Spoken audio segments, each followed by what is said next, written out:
Committee ఉంది అని చెప్పుకుంటున్నాం. మరి ఈ ముగ్గురు సభ్యులతో కూడినటువంటి కమిటీ ఎప్పుడు ఏర్పాటైంది అంటుంటే 1946 అనుకుంటున్నాను. మరి ఈ ముగ్గురు సభ్యులు ఎవరు? ఈ ముగ్గురు సభ్యుల్లో ఒకటి sir Stafford Cripps. Sir Stafford Cripps. రెండు, A V Alexander.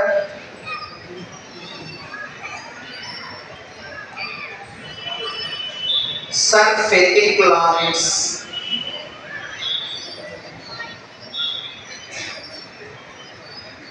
Sir Pethick Lawrence, sir Stafford Cripps, A V Alexander అనేటువంటి ముగ్గురు సభ్యులతో కూడినటువంటి కమిటీని 1946లో ఏర్పాటు చేశారు.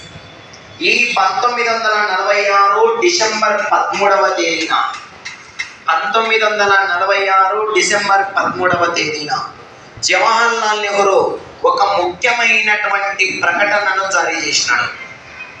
జవహర్లాల్ నెహ్రూ 1946 డిసెంబర్ 13వ తేదీన ఒక ముఖ్యమైన ప్రకటన జారీ చేశాడు.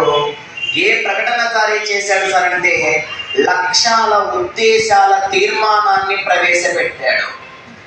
లక్ష్యాల ఉద్దేశాల తీర్మానాన్ని 1946 డిసెంబర్ 13వ తేదీన ప్రవేశపెట్టాడు.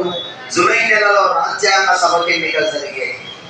ఈ రాజ్యాంగ పరోక్ష ఎన్నిక ఎవరు ఎన్నుకున్నారు?